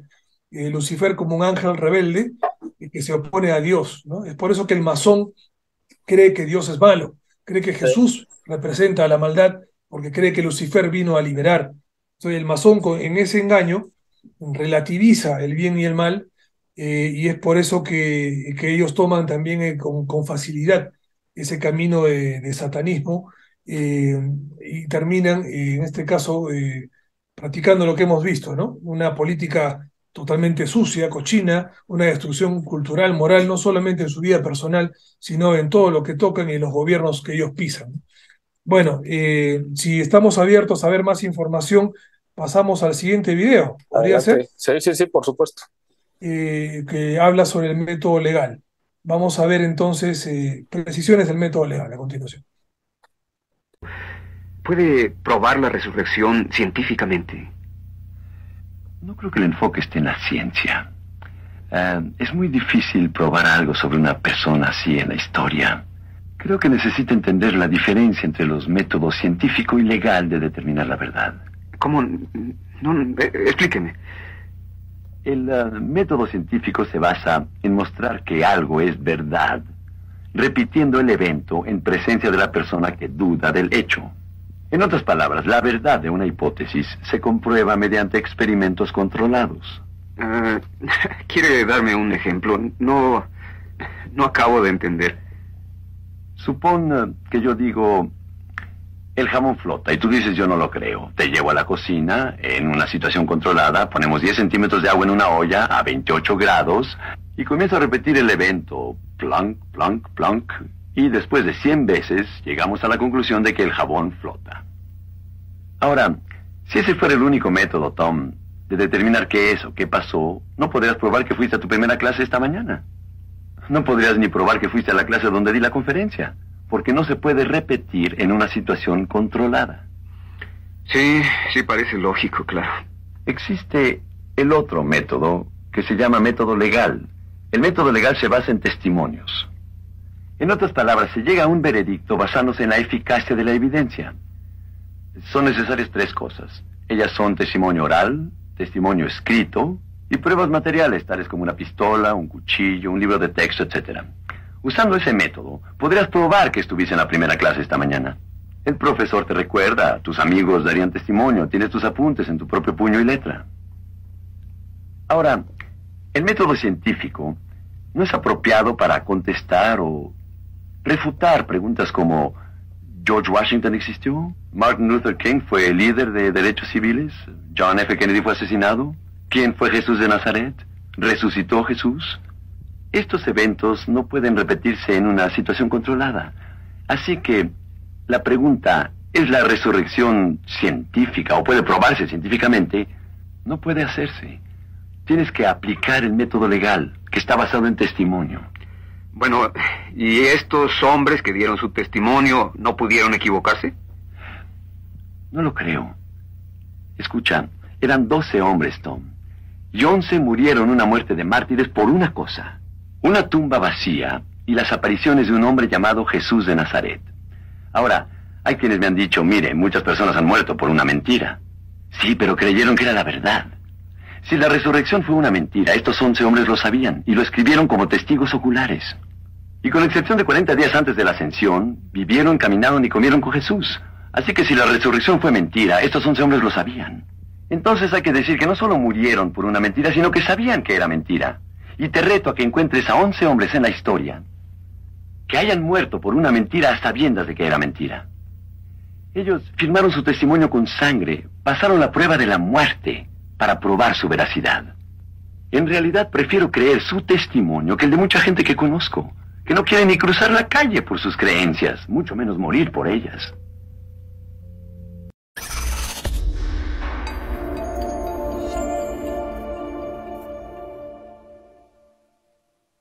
Bien, bueno, hemos visto acá que como en esta película cristiana, de hecho no recuerdo el nombre de esta película, me falta verla, lo confieso, sin embargo pude rescatar esta escena, solamente esta escena, y me invita a verla, voy a buscarla, apenas tenga el nombre lo voy a compartir en comentarios. Como verán, esta información tiene información reciente que yo también he podido encontrar y compartirla a todos ustedes, no solamente del catolicismo, sino también de otras denominaciones cristianas. Esta película es de otra denominación cristiana, por ejemplo, y aquí nos muestra ya un poquito más, con más precisión y términos técnicos, qué es el método legal, ¿no? Con ejemplos, y ahí se habla de cómo cómo el cristianismo, bueno, el cristianismo y los apóstoles, con su propia sangre, sellan esta verdad y esta evidencia de la resurrección de Jesús. Porque, como bien dice acá esta escena de la película, es imposible que 12 seguidores de alguien que no haya resucitado mueran por un evento que fuera mentira, ¿no? Si Jesús no hubiera resucitado, los apóstoles se hubieran dado cuenta, porque fueron ellos los primeros en decir a todo el mundo que él había resucitado. Y ese fue el motivo por el cual los persiguieron hasta matarlos. Y cuando ellos fueron perseguidos, martirizados, torturados, hasta matarlos, todos ellos en ningún momento negaron, porque lo primero que les decían era niégala, ¿no? Y ellos nunca negaron que Jesús había resucitado y murieron por eso. Encontrar solo una persona que haga eso por una mentira de esa misma persona es imposible, lo cual demuestra que era verdad, ¿no? Miguel y amigos que nos están viendo. Pero además yo creo que todos los enemigos del cristianismo en general y de Cristo mismo son los que se han encargado de ser los principales como testigos, ¿no? de que esto es un acontecimiento histórico, porque los mismos judíos que se han encargado durante siglos de tratar de acabar con la influencia, el ejemplo, la doctrina de Cristo, desde un principio, ellos, pues en el Sanedrín que lo condenó y los herederos espirituales de esta gente, son los que, pues yo creo que más han abonado para hacer creíble pues la historia de Cristo, en el sentido de que cómo se iban a ocupar o por qué le iban a dedicar tanto tiempo, atención y esfuerzo a un fantasma, alguien que era un personaje de la fantasía. Es decir, ¿por qué los judíos no se dedicaron a tratar de destruir mitos como, por ejemplo, Zeus o el que tú quieras, Apolo, el que sea? ¿Por qué? Porque ellos sabían que eran personajes ficticios, que no existían, o sea, no valía la pena ni siquiera. Claro, condenaban el politeísmo, el paganismo, sí lo condenaron a lo largo de todo el Antiguo Testamento, pero no emprendieron una cruzada y una guerra abierta y llena de tanto furor como lo hicieron con Cristo, porque sabían que esos dioses o deidades, o como le quieras llamar, eran personajes de la imaginación, no eran reales. Todo ese odio y esa virulencia solamente la pudieron tener con alguien que ellos sabían que sí había existido, que sí había vivido, nacido, que murió y que de alguna manera regresó a la vida, aunque ellos no lo explican o quisieran negarlo, pero sabían que fue un personaje real. Entonces, quien dude de que Cristo realmente existió, pues que se remitan a sus detractores para que se convenzan de que sí existió realmente, ¿no? Muy cierto, es cierto. Y todos los años yo veo las producciones judías de cine, documentales, ¿no? Nat Geo, Discovery, todos los años sacan sus reportajes tratando de demostrar que Jesús no resucitó, o si Jesús se casó, cosas que traten de desvirtuar la vida real de ese hombre, ¿no? La vida real de ese hombre. Tratan de animalizarlo cada vez más, de tratar de demostrar que no tuvo trascendencia espiritual como realmente la tuvo, ¿no?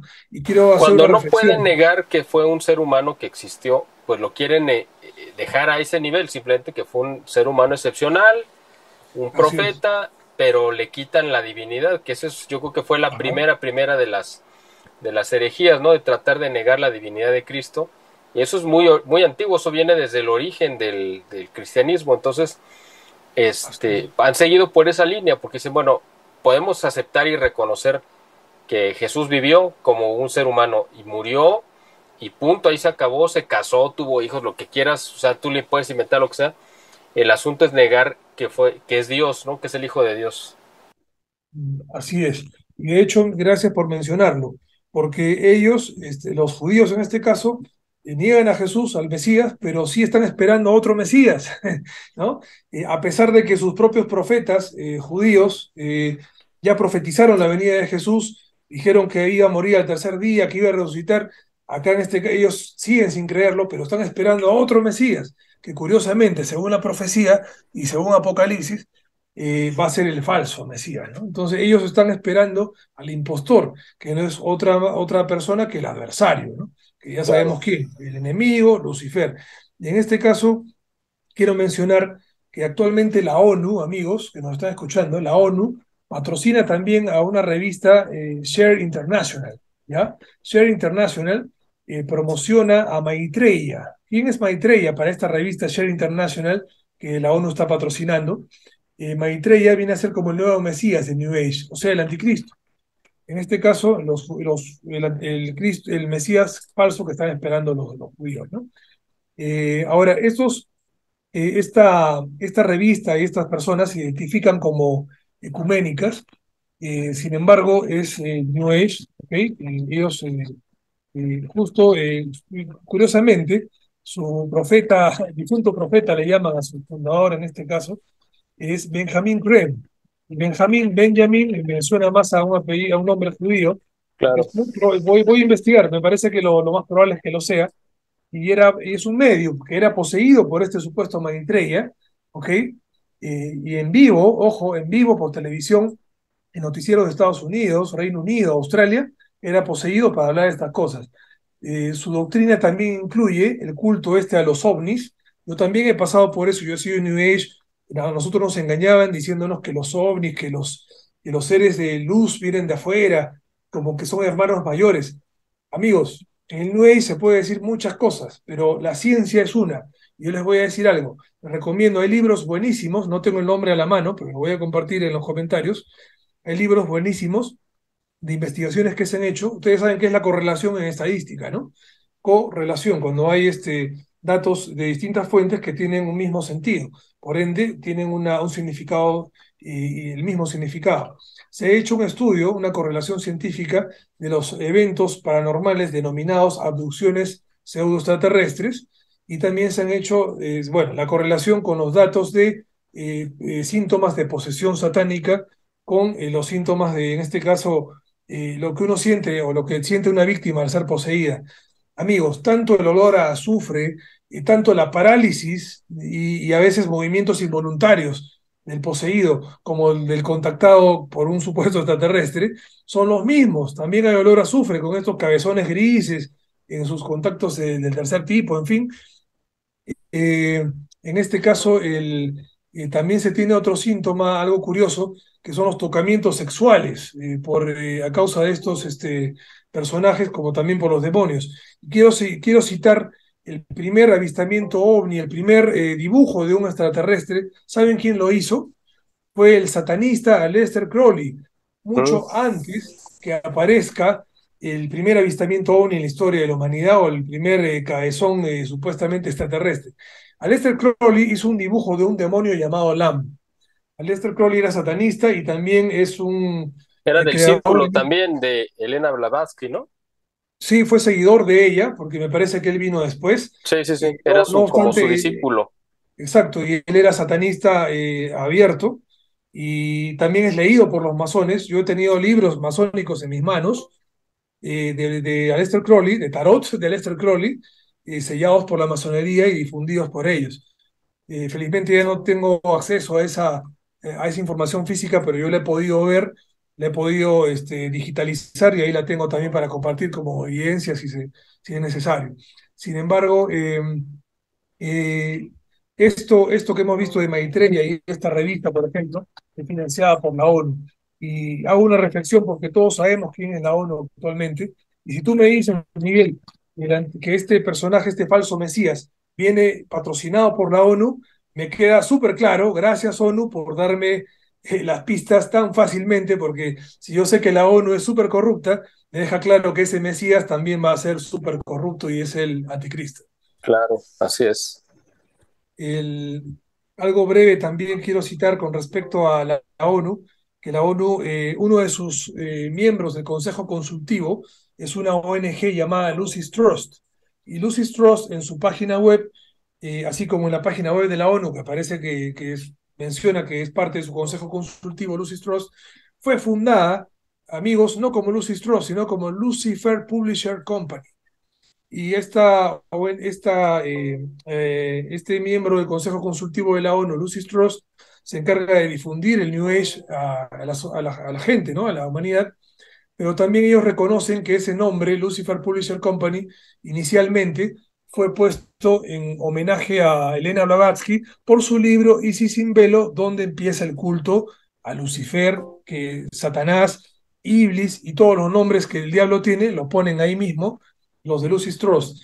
Con eso cerramos el círculo de lo que tú estás diciendo, Miguel, que cuando el enemigo da declaraciones corroborando estos datos, es mucho más fácil demostrar esta mentira, porque hay un recurso legal que se utiliza en los juicios, que es el de a confesión de parte, relevo de pruebas. Claro, así es, exactamente. Bien, entonces ahora vamos a ver, Miguel y amigos, el último video de esta noche, que nos muestra lo siguiente. Ya habíamos hablado del método legal, hablamos de los testigos, y esto es mucho más preciso. Trata sobre la declaración involuntaria soportada por un testigo ocular. Esta escena corresponde a la película Dios no está muerto 2, en la que una profesora va a juicio. De hecho, el papel es interpretado por la actriz de Sabrina, la bruja adolescente. Ella es una profesora en esta película que habla de Cristo y la mandan a juicio por hablar de Cristo a sus alumnos. De hecho, fue porque un alumno o una alumna le había preguntado sobre Jesús y ella respondió, ¿no? Inocentemente. Esto ya pasa en Europa y en varios países, y lamentablemente ya está pasando también en América nuevamente, persecución cristiana a los cristianos. Y en este caso, el abogado defensor de ella llama a especialistas en el tema, y aquí cita, por ejemplo, a 2 especialistas que hablan sobre la existencia de Jesús. Y el segundo ya vamos a ver quién es. Él les habla sobre la resurrección de Jesús y sobre la declaración involuntaria soportada por un testigo ocular. Al finalizar el video, vamos a ver que esto va más allá de la actuación, porque lo que vamos a ver ahora son personajes reales. Vamos a verlo. Dígale su nombre y ocupación a la corte. Mi nombre es Lee Strobel. Soy profesor de pensamiento cristiano de la Universidad Bautista de Houston y autor de más de 20 libros sobre el cristianismo, entre ellos El caso de Cristo. ¿Podría ayudarme a demostrar la existencia de Jesucristo? Absolutamente, más allá de cualquier duda razonable. ¿Cómo? En realidad, este tribunal ya lo afirmó cuando nos llamaron a orden y me dieron la fecha. Nuestro calendario se ha dividido entre AC y DC, basados en el nacimiento de Jesús, que sería toda una hazaña si nunca existió.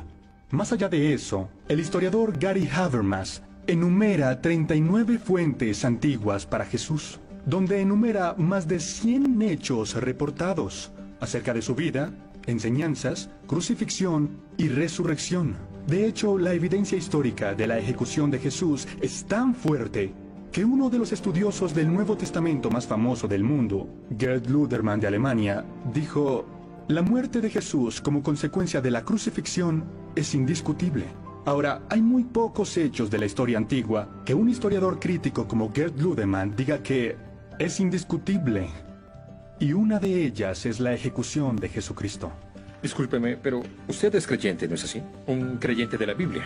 Culpable de los cargos. Dígame, ¿esto no influenciaría su percepción de la probabilidad de que Jesús existió? No, porque no es de percepción.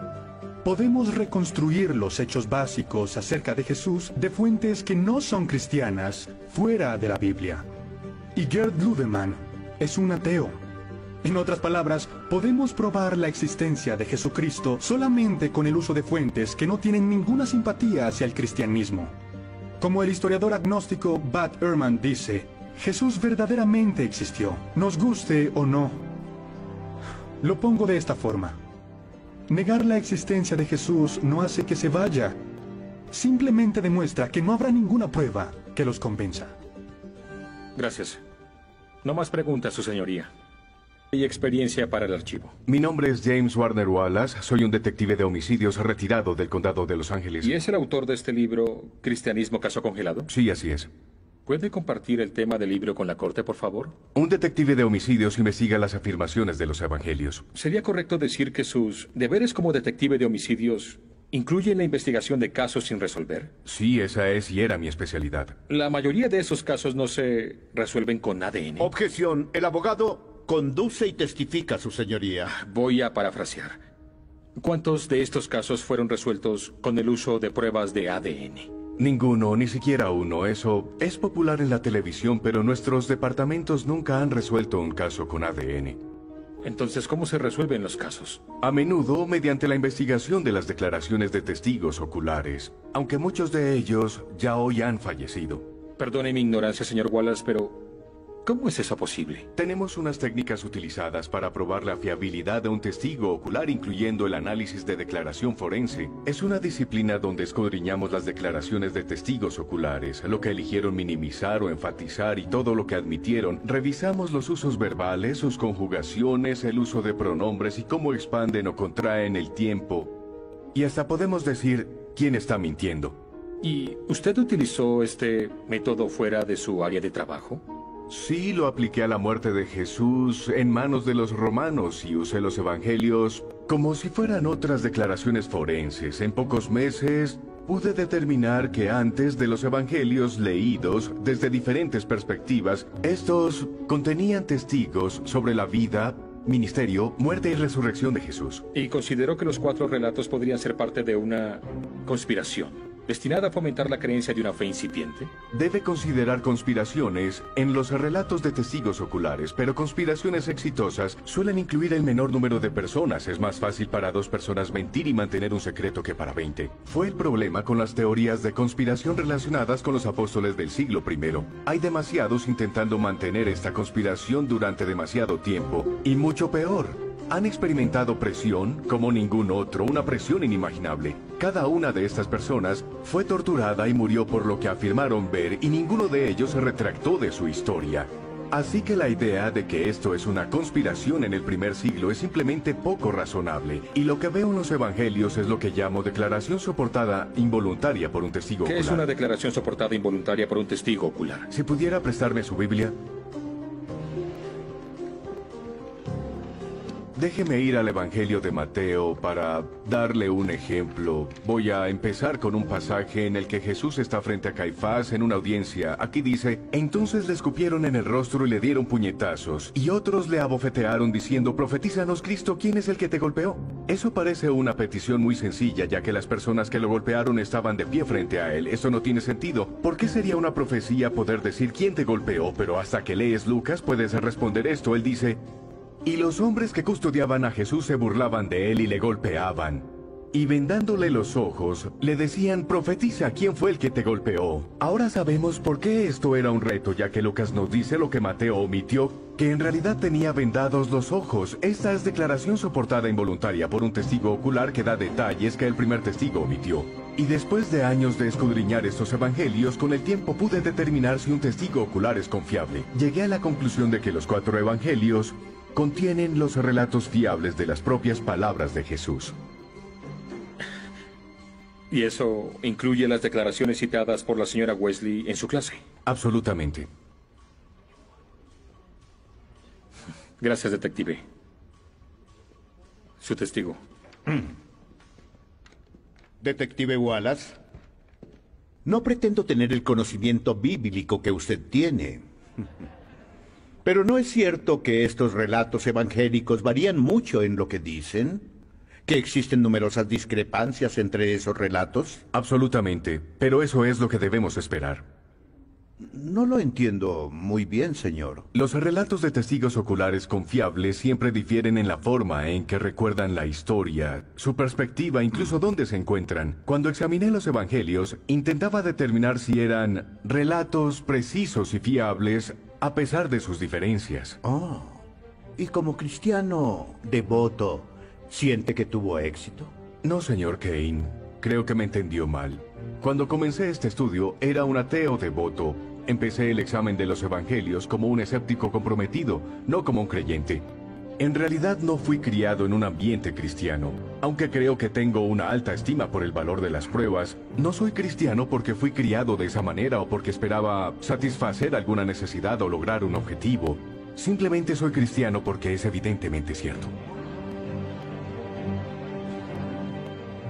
Petición de anulación, señoría.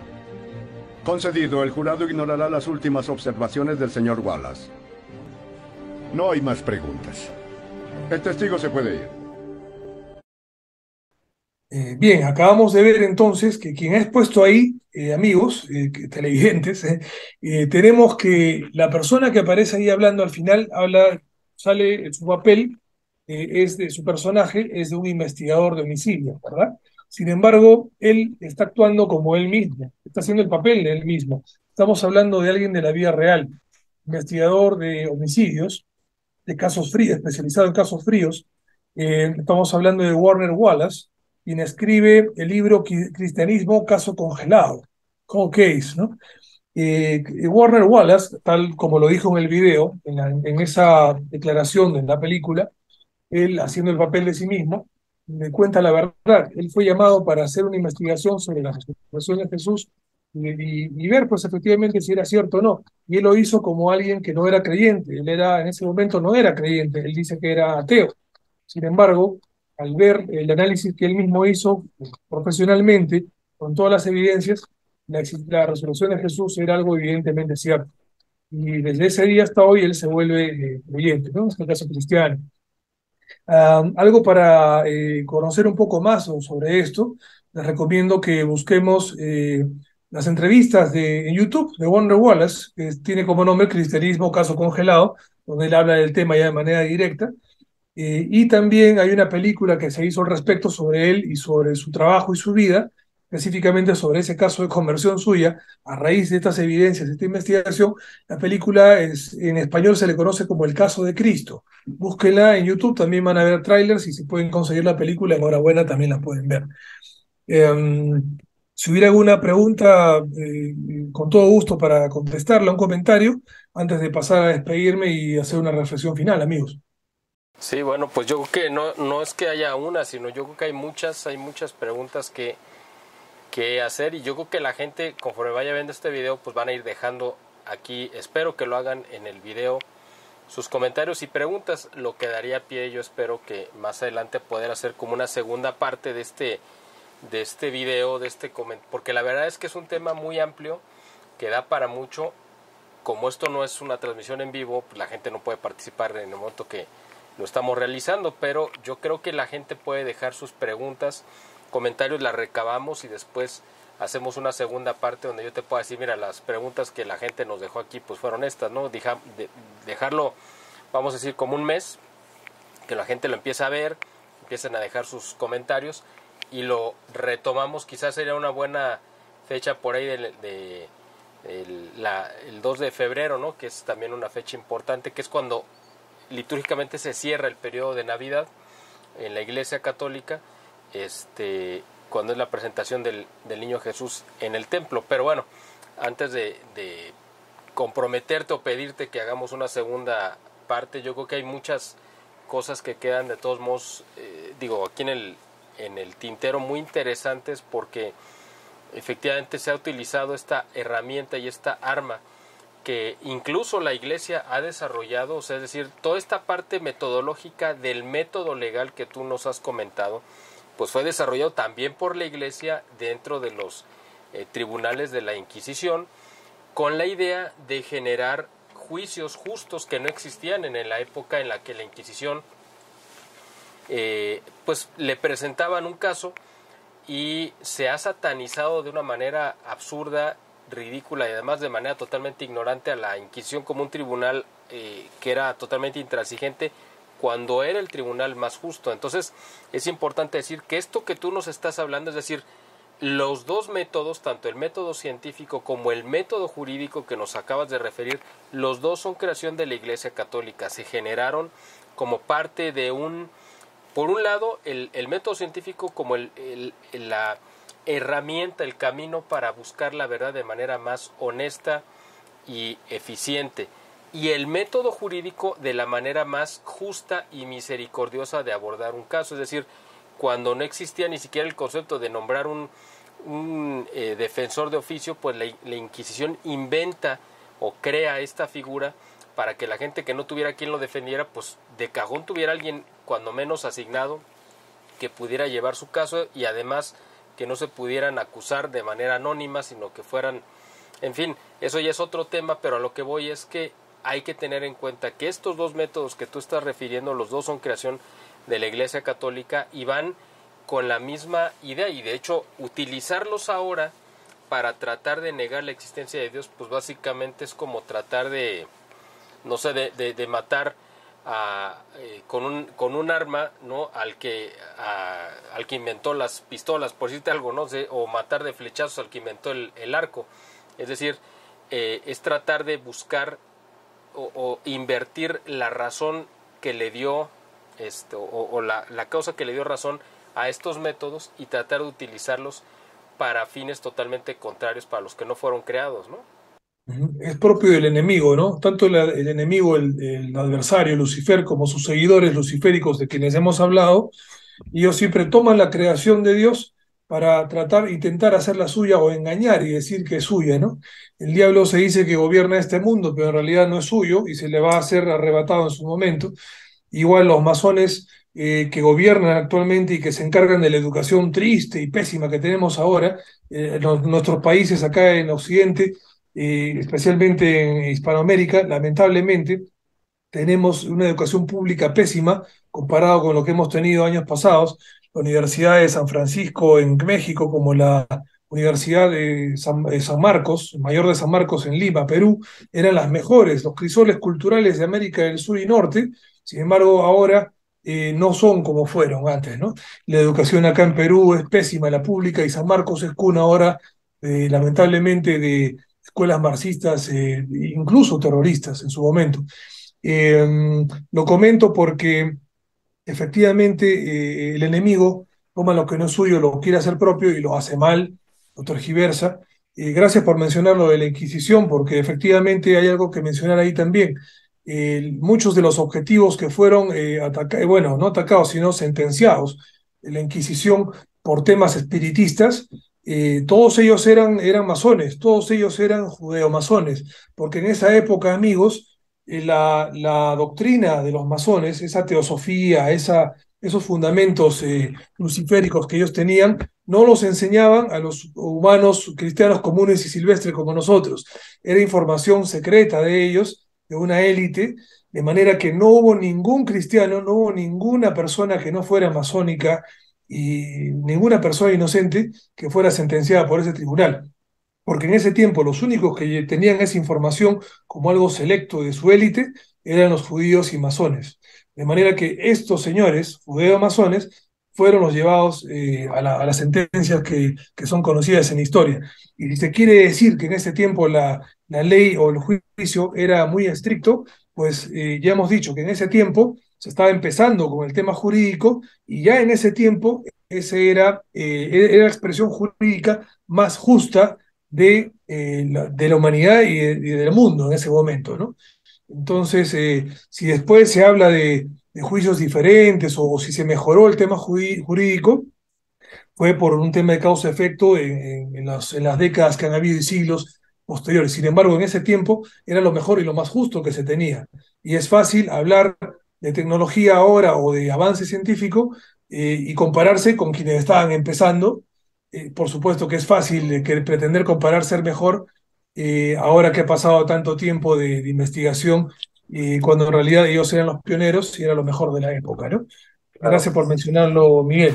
No, pero además yo creo que también una parte de las fallas que está teniendo la ciencia actual, que la ciencia anterior sí podía resolver o sí podía responder ese tipo de cuestionamientos, y que ahora hemos visto que la ciencia aparentemente avanza más rápido, aparentemente, pero la realidad es que no es así. O sea, aquí lo que voy es que se ha buscado una metodología y una investigación y una educación cada vez más fragmentaria y cada vez más especializada en fragmentos y no en entender la totalidad de todos los fenómenos y de todas las leyes que rigen el universo, porque hay un único creador que dotó a su creación, a su obra, como un reflejo del orden y la armonía que él mismo, pues es él, ¿no? El orden, la armonía, la belleza, la perfección, y es evidente que le iba a impregnar sus huellas digitales en ese orden, armonía, belleza y perfección a su creación. Entonces, cuando nosotros estamos buscando esa parte ya muy específica y fragmentaria del conocimiento, por supuesto que no podemos tener la capacidad de entender el total, y por eso a veces nos parece, y por eso es más lógico, es más fácil caer en el engaño de que no puede haber una mente maestra que creó todo, sino que esto fue espontáneo. Claro, porque estás estudiando la parte específica, ¿no? Si vas a estudiar a lo mejor de astronomía, te vas a especializar exclusivamente en una parte mínima de lo que es toda la astronomía, un conocimiento específico.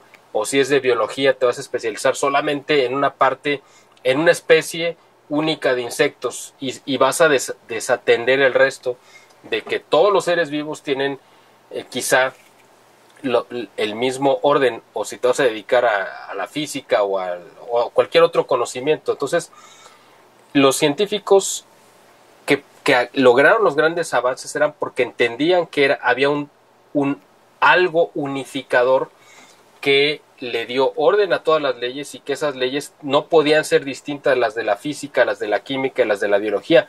Todas tenían una coherencia, evidentemente, e incluso las de la música, etcétera, las del arte y las bellas, las ciencias y el conocimiento en general, la filosofía. No podía haber una incoherencia porque todas venían ordenadas por la misma mano, ¿no? Y yo creo que ese es uno de los grandes defectos que tenemos ahora en la ciencia, en el conocimiento, en la educación en general, y por eso nos hemos ido topando con paredes cada vez más estrechas, porque nos hemos encerrado en un cuarto donde no encontramos las respuestas. Precisamente, ¿no? Se nos pone en rincones del laberinto cada uno para no tener una vista panorámica de todo. Así es, una visión integral, como la iglesia la daba en su momento, ¿no? Y ahora queremos compartirla, porque la iglesia, amigos, somos las personas. En su momento yo cometí un error hace años, siendo más joven todavía, de apartarme de la iglesia por pensar que, por ser imperfecta esta, yo tenía que buscar algo perfecto. Y una vez un amigo católico, gran amigo ahora, que yo regresé al catolicismo, él siempre me dijo: Lucho, si Dios hubiera creado una iglesia perfecta, lo hubiera fundado en María y no en Pedro imperfecto. Y efectivamente, yo reto a todos ustedes a reflexionar, a darnos cuenta que la peor crisis de la Iglesia Católica no fue ahora con los casos por ejemplo, casos de pedofilia que puede haber en cualquier grupo corrupto, en cualquier casos aislados, evidentemente. Ojo, que la única religión que la promueve de manera abierta es el judaísmo en el Talmud. Lean, por favor, ni el Corán, ni la Iglesia Católica con la Biblia, ni los hindúes promueven ese tipo de aberraciones. Solamente el Talmud, que es el cuarto libro de la religión judía, incluso promueve otro tipo no puedo decirlo acá directamente, pero voy a juntarles un link en los comentarios sobre el Talmud para que vean todos los crímenes que promueve y delitos. Es la única religión que se encarga de eso de manera abierta. Lo voy a poner en comentarios. Yo reto a darnos cuenta de que la peor crisis de la historia del cristianismo no fue ahora, fue cuando Jesús fue mandado a la cruz y persiguieron a los cristianos en ese momento. Todos lo abandonaron. Pedro lo negó 3 veces. Sin embargo, Pedro fue para Jesús después, cuando resucita, perdonado, y lo nombra primer papa, primer sucesor, primer líder de todo el grupo cristiano. Judas lo traicionó, termina ahorcándose arrepentido. Y todos los demás se fueron corriendo. Solo Juan, el menor de todos, se queda con su madre y con María Magdalena a los pies de la cruz. Todos los demás cristianos lo abandonaron a Jesús, después de que fueron asusados por los judíos o los fariseos para liberar al peor, que fue Barrabás, y dejar a Jesús muerto en la cruz. Esta es una reflexión, porque Jesús funda la iglesia en esos apóstoles imperfectos que luego se arrepintieron y que luego dieron su vida por él, martirizados incluso. Yo agradezco mucho que Dios me ha permitido conocer gente increíble en la Iglesia Católica, casos de conversión. He conocido gente maravillosa que ha tenido una vida pasada con full pecado, tanto como el nuestro o más pecadora que nuestra vida, y que ahora son grandes defensores de la fe cristiana, mucho mejores católicos que yo, de quienes yo aprendo muchísimo y los admiro. Efectivamente, Dios, sabiendo que somos imperfectos, Él nos enseña a nosotros y crea una iglesia imperfecta, porque si la iglesia fuera perfecta no sería de la tierra, sería de ángeles, sería del Dios mismo, ¿no? De Jesús, de María, solitos ellos, nada más. Eso es el liderazgo, eso es el aprendizaje. Y cuando uno quiere ser padre, un padre bueno y justo, promueve que su hijo aprenda por sí mismo. Pues muchas gracias, querido Lucho, por esta cátedra que nos has dado y que nos has regalado. La verdad te lo agradezco. Yo creo que va a haber mucha gente que va a quedar muy entusiasmada y yo te pido que nos vuelvas a acompañar para unas semanas más adelante. Hay muchas cosas más de qué comentar. Yo de verdad te agradezco que nos hayas regalado estos minutos. Y a ustedes también, amigos, les agradezco como siempre el favor de su atención. Ya escucharon ustedes al ingeniero Luis Alberto Rojas Jordán, que es presidente del canal Victoria en Perú. Ustedes ya lo conocen, lo hemos tenido en varias ocasiones y ahora quisimos traerlo para hablar de este tema del cual, como ustedes ya vieron, también él es un estudioso y un experto. Te agradezco, Lucho, por tu presencia. Y a ustedes, por supuesto, también les agradezco el favor de su atención. Esperemos verlos pronto en un siguiente video y les agradeceremos también nos hagan favor de dejarnos sus comentarios. Hasta la próxima.